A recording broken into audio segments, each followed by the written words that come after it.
ભાવનગર શહેરના વાઘાવાડી રોડ નજીક નારાયણ સેવા ટ્રસ્ટ દ્વારા નારાયણ ફટાકડા મોલનું સંતો મહંતોના હસ્તે શુભારંભ કરવામાં આવ્યું।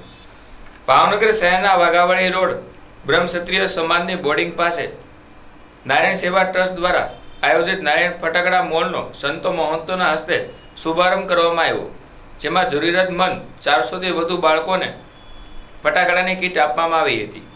જ્યારે નારાયણ સેવા ટ્રસ્ટ છેલ્લા 10 વર્ષથી ઘણી બધી સેવાક્રિયાઓ જેમ કે વસ્ત્રદાન, પુસ્તકદાન, રમકડા જેવા અનેક સેવાકીય પ્રવૃત્તિ કરતા રહે છે।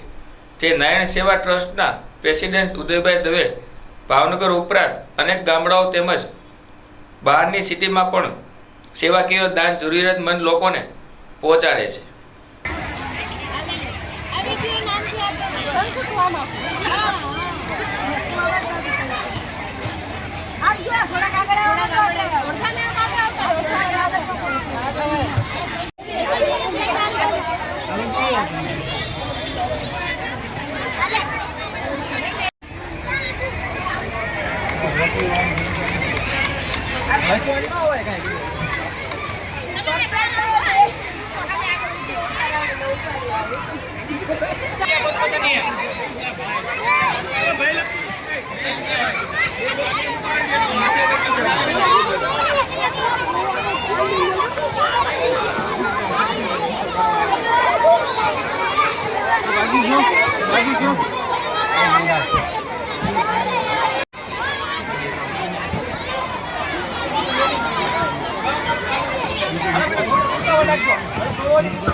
નારાયણ સેવા ટ્રસ્ટના પ્રેસિડેન્ટ હું ઉદય દવે આજે નારાયણ ફટાકડા મોલનું શુભારંભ કરવામાં આવ્યો છે।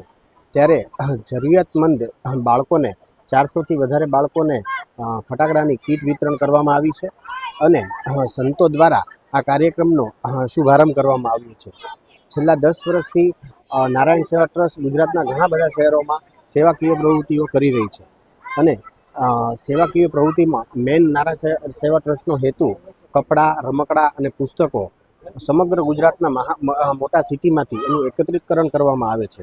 એ એકત્રિતકરણ કર્યા પછી આને જરૂરિયાતમંદો સુધી ગામડે ગામડે અને જરૂરિયાતમંદ વિસ્તારોમાં ડાંગમાં, આહવામાં અને ગોધરા, હાલોલ, કાલોલ, પાવાગઢ તથા હરેક સિટીના જરૂરિયાતમંદ અને ઝૂંપડપટ્ટીના વિસ્તારમાં આનું વિતરણ કરીને જરૂરિયાતમંદો સુધીની સારી દિવાળીનો ઉત્સવ ઉજવી શકે એની માટેના નારાયણ સેવા ટ્રસ્ટના પ્રયાસો હોય છે।